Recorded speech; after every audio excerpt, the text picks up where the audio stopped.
हे what's up guys, welcome back once again. So दोस्तों, आज की कहानी जो एक्सप्लेन करने जा रहे हैं उसका नाम है स्टॉर्म। कहानी शुरू होती है 3 कॉलेज लड़कों के साथ जो एक ट्रिप से वापस आ रहे हैं, लेकिन बीच रास्ते में उनका सामना एक भारी तूफान से होता है जो देखने में काफी खतरनाक लग रहा था। इसलिए वो तुरंत कार में बैठकर वहां से निकलने का सोचता है, लेकिन इतनी देर में वो टोर्नाडो इनके करीब आ जाता है और इनकी कार चपेट में ले लेता है। और इसी के साथ ये सीन यही कट होता है और ये था कहानी का एंट्रो। अब कहानी आगे बढ़ती है और हम टाइटस टीम को देखते हैं जो कि एक स्टॉर्म चेजर है। ये लोग असल में पता लगाते हैं कि कहाँ पे तूफान आने वाला है और उसकी जानकारी सरकार को देते हैं। इस टीम में 5 लोग मौजूद हैं जो जगह जगह जाकर ऐसे टोर्नाडो की वीडियो भी बनाते हैं। इन्हीं में से पेट नाम का आदमी कार में लगी टीवी में न्यूज देख रहा था जिसमें बताया जा रहा था कि कल रात पास के ही टाउन में एक भयंकर टोर्नाडो आया था जिसमें 4 लोगों की मौत हो गई।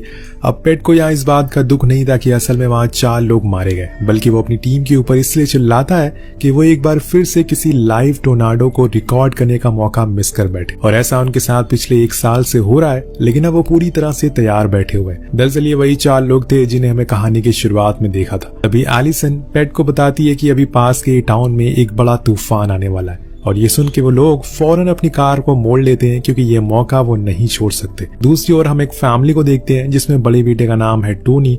वो असल में एक यूट्यूबर है और ऐसे ही कुछ यूनिक चीजों को रिकॉर्ड करके यूट्यूब पर डालता है। उसके डैड उसी स्कूल के वाइस प्रेसिडेंट है। और इसके बाद हम 2 और लोगों को देखते हैं जिन्हें खतरों से खेलने का बहुत ज्यादा शौक है और वो इसी शौक को रिकॉर्ड करके यूट्यूब पर अपलोड करते हैं। और उसी दौरान उन्हें टाइटस टीम की कार दिखती है जिसे देखकर वो समझ जाते हैं कि जरूर कुछ बड़ा होने वाला है या फिर कोई बड़ा तूफान आने वाला है, क्योंकि वो कार इन्हीं के टाउन के पास आ रही थी। अब टोनी अपने स्कूल चला जाता है जहां पर उसकी दोस्त कैथरीन काफी परेशान दिख रही थी। उसे इसकी वजह पूछता है तो वो बताती है कि उसके स्कूल की तरफ से एक प्रोजेक्ट मिला है जिसमें उसे एक बंद पड़ी फैक्ट्री में जाकर वीडियो रिकॉर्ड करना है, लेकिन वो कर नहीं पा रही है। उसे समझ नहीं आ रहा है कि वो असल में वहां जाकर क्या रिकॉर्ड करे। तो टोनी कहता है कि तुम परेशान मत हो, मैं तुम्हारी इसमें मदद कर सकता हूँ, तो मेरे साथ चलना। इसके बाद वो अपने भाई टेरी से कहता है कि तुम टाइम कैप्सूल वाली वीडियो खुद ही अकेले रिकॉर्ड कर लेना क्योंकि मुझे कुछ काम है। वहीं दूसरी ओर हम टाइटस टीम को देखते हैं जो अपनी जगह पर जाकर बैठ गई थी जहां पर उन्हें टोर्नाडो आने की आशंका थी। तभी एलिस उन्हें बताती है कि टोर्नाडो रिवर के साइड नहीं बल्कि यही सिल्वर स्टोन टाउन में आएगा और इसीलिए फौरन उन्हें अपनी लोकेशन चेंज करनी पड़ती है। लेकिन तब तक बाहर आसमान में बर्फ के बड़े बड़े ओले गिरना शुरू हो जाते हैं जिससे कि उन्हें कंफर्म हो जाता है कि अब टोर्नाडो बस आने वाला है। इसलिए वो फौरन अपना टैंक को लेकर जो कि उनकी कार होती है उसे लेकर निकल जाते हैं। लेकिन उसी दौरान हम देखते हैं कि उनके पीछे पीछे वो 2 खतरों के खेलने वाले खिलाड़ी जो कि यूट्यूबर थे जिनके नाम थे एडम और जोन्स, वो भी आ जाते हैं। उन्हें भी इस चीज को अपने कैमरे में रिकॉर्ड करना था और लाइव इस टोर्नाडो के मजे लेने थे, इसलिए वो अपनी कार से आगे निकल जाते हैं। लेकिन कुछ ही देर बाद उन्हें अंदाजा हो जाता है कि ये तूफान असल में बहुत ज्यादा बड़ा है, इतना ज्यादा बड़ा कि उन्हें उम्मीद भी नहीं थी। और तभी वो दोनों उस टोर्नाडो के चपेट में आ जाते हैं जिससे कि उनकी गाड़ी का संतुलन बिगड़ जाता है। वहीं दूसरी ओर हम पेट को देखते हैं जिसने अपनी कार का स्टॉर्म फंक्शन को ऑन कर दिया है जिससे कि उसकी कार जमीन में घुस जाती है ताकि वो स्टॉर्म जब इनसे टकराए तो इन्हें कोई नुकसान ना हो। उधर हम सिल्वर स्टोन हाई स्कूल को देखते हैं जिसमें एक फंक्शन हो रहा है, लेकिन इस तूफान के चलते सभी बच्चे और टीचर को स्कूल के अंदर आना पड़ता, जिसमें टोनी के डैड भी थे और उसका छोटा भाई भी। लेकिन ये तूफान इतना तगड़ा होता है कि स्कूल की दीवारें भी कांपने लगती है जिससे कि टोनी के डैड मैक्सवेल फौरन सभी को अंदर चलने को बोलते हैं। उधर एलिस को पता चलता है कि ये टोर्नाडो ने अपनी दिशा बदल दी है। वो भी स्कूल की तरफ बढ़ रहा है जो कि खतरे से खाली नहीं है क्योंकि स्कूल के अंदर कई सारे बच्चे फंसे हुए हैं, इसलिए वो लोग भी उसी की तरफ बढ़ने लगते हैं। लेकिन यहाँ हम सारे बच्चों और टीचर को देखते हैं जो कि अंदर छुपे हुए थे। लेकिन तभी एक पेड़ आकर उनके मेन गेट पर गिरता है जिससे कि सभी डर जाते हैं और अंदर की ओर भागने लगते हैं और सभी अपना सर नीचे करके बैठ जाते हैं और बस गॉड से प्रे करने लगते हैं क्योंकि ऐसे में कुछ भी हो सकता है। उसी दौरान मैक्सवेल टेरी से टोनी के बारे में पूछता है क्योंकि वो इस समय स्कूल में नहीं था, तो बताता है कि वो कैथरीन के साथ पास वाली फैक्ट्री में गया वीडियो रिकॉर्ड करने के लिए, जिसे सुनकर उसके डैड बहुत डर जाते हैं और फौरन उसे फोन करने को कहते हैं। जब वो फोन उठाता है तो वो उसे बहुत सुनाते हैं, लेकिन उसी समय अब वो तूफान भी उनकी तरफ आ चुका था जिससे कि उस फैक्ट्री की पूरी छत उड़ जाती है।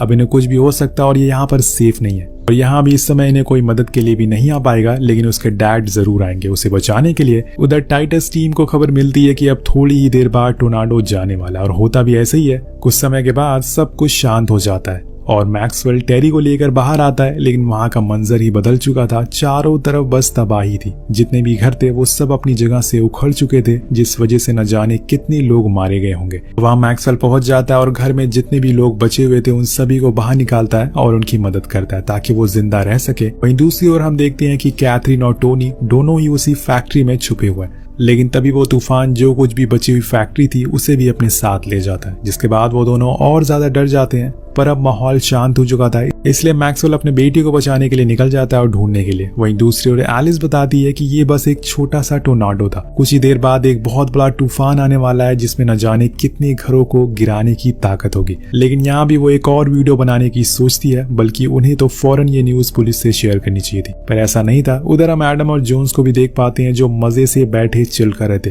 क्योंकि अब उन्हें एक वीडियो मिल गई थी जिसे देखने के लिए उसके पास एलिस भी जाती है, लेकिन वो उन्हें दिखाने से मना कर देता है। पर तभी वो दूसरा तूफान आने लगता है जिसे एक बड़ा टोर्नाडो भी बन जाता है। देखते ही देखते वो इतना विशाल हो जाता है कि सभी के होश उड़ जाते हैं। वो इतना बड़ा था कि पूरे शहर को निगल सकता था। अपने सामने आने वाली बड़ी बड़ी इमारतों को वो चुटकी में ही खत्म कर देता है और इसी में एलिस और उसकी टीम भी चपेट में आ जाती है। वो बस जाने वाली थी कि तभी वहां मैक्सवेल आकर उनकी जान बचाता है और उसे जोर से पकड़ लेता है। उस तूफान के जाने के बाद मैक्सवेल देखता है कि उसकी कार तो टूट गई है और इसीलिए वो पेट से लिफ्ट मांगता है पास वाली फैक्ट्री तक जाने के लिए, जहां पर उसका बेटा फंसा हुआ है। लेकिन वो मना कर देता है क्योंकि ऐसे किसी अनजान आदमी को अपनी कार में नहीं बैठा सकता। लेकिन बाद में जब एलिस उसे बताती है कि अगला टोर्नाडो उसी दिशा में आ रहा है तो वो मान जाता है और उसे बैठा लेता है, जिसके बाद वो लोग आगे बढ़ जाते हैं। वहीं दूसरी ओर जहाँ पे कैथरीन और टोनी फंसे हुए थे वहां की पानी की पाइप फट जाती है, इसलिए अब धीरे धीरे करके उस छोटी सी जगह में पानी भरना शुरू हो जाता है, जिससे उन्हें वहां बैठने में दिक्कत होने लगती है।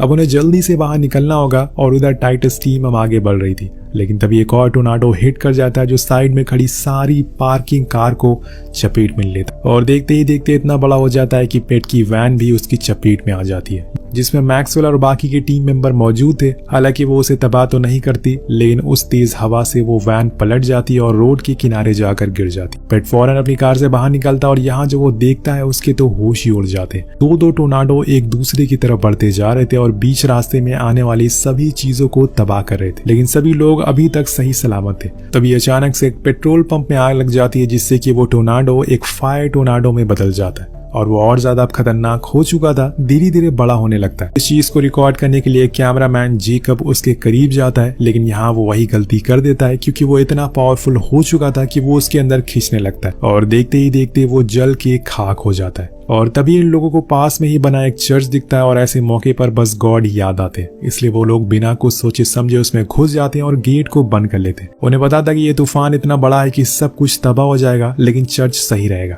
लेकिन अंदर जाने पे माहौल कुछ सही नहीं होता। सभी को जेकब की मौत का बहुत दुख होता है और सबसे ज्यादा एलिस को, क्योंकि वो उसके सबसे करीब था। इसलिए वो पेट को बहुत सुनाती है और कहती है कि तुम्हारी वजह से उसकी मौत हुई, क्योंकि अगर वो उसे शूट करने के लिए उसके करीब नहीं भेजता तो वो आज हमारे बीच में होता, इसलिए सारी गलती उसी की है। लेकिन डैन आकर उसे कहता है कि इसमें सर की कोई गलती नहीं है, मैंने ही उसे कहा था कि जाकर शूट करो, क्योंकि इसमें हमें एक अच्छी फुटेज मिल सकती थी अगर उसकी मौत ना होती। अगर हम टोनी को देखते हैं जो अब पानी में पूरी तरीके से डूब चुका था, कोई चांस नहीं था कि वो जिंदा बच पाएगा, क्योंकि पानी का लेवल बहुत ज्यादा हो गया था और सांस लेने की बिल्कुल जगह बची नहीं थी। और दूसरी तरफ कैथरीन तो कब का बेहोश हो चुकी थी, लेकिन जैसे तैसे टोनी ने उसे संभाल कर रखा था। कुछ ही समय के बाद वो लोग चर्च से बाहर निकल जाते हैं और उस फैक्ट्री की ओर, लेकिन वहां जाकर उन्हें चारों तरफ बस मलबा दिखाई देता है। टोनी का कोई नामो निशान नहीं था, लेकिन मैक्सवेल को यकीन था कि उसका बेटा अभी भी जिंदा होगा, इसलिए वो तेज तेज उसका नाम चिल्लाता है, जिसकी आवाज टोनी को आ जाती है और वो अपना हाथ उस छोटी सी जगह से बाहर निकालता है,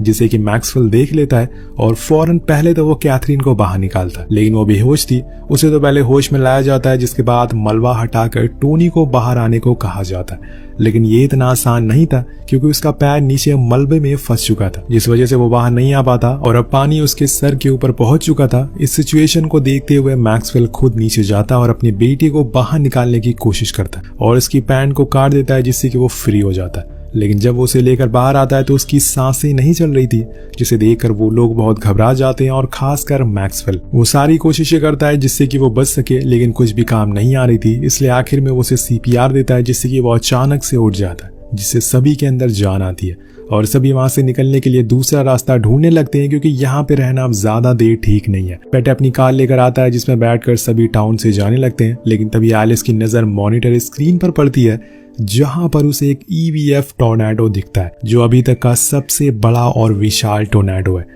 वो इतना ताकतवर है कि उसके अंदर कई सारे छोटे मोटे टोर्नेडो आसानी से समा सकते हैं। और अब वो स्कूल की तरफ बढ़ रहा है जिसमें अभी भी बहुत सारे बच्चे फंसे हुए हैं। अगर वो स्कूल तक पहुंच गया तो पूरे स्कूल को एक साथ उड़ा कर ले जाएगा और इसीलिए बच्चों को वहां से बाहर निकालना होगा वरना वो सभी मारे जाएंगे। इसलिए वो सीधा वहां पहुंच जाते हैं और जितने भी लोग अंदर मौजूद थे सबको पहले बाहर निकाल कर इकट्ठा करते हैं और एक एक करके वहां खड़ी जितनी भी बसें और कारें थी सभी लोगों को उसमें बैठा देते हैं और तेजी से वहां से बाहर निकलने लगते हैं। पर जब वो पीछे देखते हैं तो वो टोर्नेडो पूरे स्कूल को एक झटके में गायब कर देता है और इसी बात से अब अंदाजा लगा सकते हैं कि वो कितना पावरफुल है। लेकिन वहीं एक और ये लोग अब तेजी से बढ़ रहे थे पर इनके बीच में एक रुकावट आ जाती है। वो थी टूटी फूटी कारें और पेड़ जो कि रोड के बीच में फंस चुके थे, जिसे पार कर पाना बहुत ही मुश्किल होता है। इसलिए सभी लोग डिसाइड करते हैं कि वो पास के ही बने एक मैन होल में जाकर छुप जाएंगे जहां वो सेफ रह सकते हैं। तो एक एक करके सभी अंदर जाने लगते हैं, लेकिन धीरे धीरे करके तूफान अब तेज होता जा रहा था, इसलिए इन्हें जल्दी से अंदर जाना होगा। अब सभी अंदर पहुंच जाते हैं, लेकिन उसी समय एक कार आकर इनकी मैन होल के गेट पर लगती है जिससे कि वो स्टील गेट टेढ़ी हो जाती है। अब कोई चीज आकर अगर उसमें टकराई तो वो टूट भी सकती है, इसलिए पेट बाहर जाता है और अपनी पावरफुल कार को उस गेट के सामने खड़ा कर देता है ताकि इन लोगों को कुछ ना हो। वहीं दूसरी ओर हम इन सबसे बड़े टोर्नेडो की ताकत को देखते हैं जिसके सामने बड़े बड़े जहाज भी एक ताश के पत्ते की तरह उड़ रहे थे। उसने पल भर में पूरे एयरपोर्ट को उखाड़ कर फेंक दिया था और वो सभी प्लेन अब हवा में उड़ रहे थे, वो भी बिना पायलट के। इधर अब पेट की कार भी इस हवा को झेल नहीं पाती और वो डगमगाने लगती है। जैसे कि वो टोर्नेडो इस मैन होल के ऊपर से गुजरता है, पेट की कार जमीन से उखड़ जाती है और जाकर टोर्नेडो में घूमने लगती है। अब वो उसे इतनी ऊपर ले जाती है कि वहां से पेट को साफ साफ सूरज दिखाई देने लगता है। ये नजारा देखकर उसके चेहरे पर स्माइल आ जाती है, लेकिन अगले ही पल वो उसे नीचे लाकर फेंक देती है जिससे कि उसी वहीं बेदर्दी से मौत हो जाती है। कुछ समय के बाद टोर्नेडो की स्पीड कम हो जाती है और वो चला जाता है। तब सब लोग बाहर आते हैं और जब अपने शहर को देखते हैं तो उन्हें यकीन ही नहीं होता। पूरा सिल्वर स्टोर टाउन ताश के पत्तों की तरह बिखर पड़ा था, सभी चीजें तबाह हो गई थी, हजारों लोगों की जान चली गई थी। जो भी मैक्सवेल के साथ थे या फिर कहीं बेसमेंट में छुपे थे वही लोग बच पाए थे। सभी बचे हुए लोगों को देखते हैं जिसमें टोनी और टैरी भी थे। वो दोनों वीडियोस रिकॉर्ड करते हैं और बताते हैं कि उन्होंने जो देखा वो किसी बुरे सपने से कम नहीं था। लेकिन इस हादसे के बाद मेरे अंदर मेरे डैड के प्रति और इज्जत बढ़ गई है, अब मैं उन पर और ज्यादा प्राउड करता हूँ। वहीं दूसरी ओर एलिस बताती है कि पेट का हमेशा से सपना था कि वो एक अच्छी टोर्नेडो डॉक्यूमेंट्री बनाए, जिसके लिए उसने बहुत सारे वीडियोस रिकॉर्ड करे थे और इस हादसे में लेकिन जाने से पहले उसने वो सारी फुटेज मुझे दे दी ताकि अब मैं उस डॉक्यूमेंट्री को पब्लिक कर सकूं, उसके सपने को पूरा कर सकूं। उधर एडम और जोन्स भी हमें एक पेड़ से लटके हुए दिखाई देते हैं, यानी कि ये लोग भी जिंदा बच गए। इस पूरी कहानी को देखकर हमें एक चीज जरूर सीखनी चाहिए कि आप कभी भी नेचर से जीत नहीं सकते। उसका जो मन करेगा वो आपके साथ वही करेगा, आप उसे कभी रोक नहीं सकते। इसी के साथ ये कहानी खत्म हो जाती है। वेल, आपको ये कहानी कैसी लगी नीचे कमेंट करके जरूर बताएगा। मिलते हैं आपसे अगली वीडियो में। Thank you so much for watching. Peace out.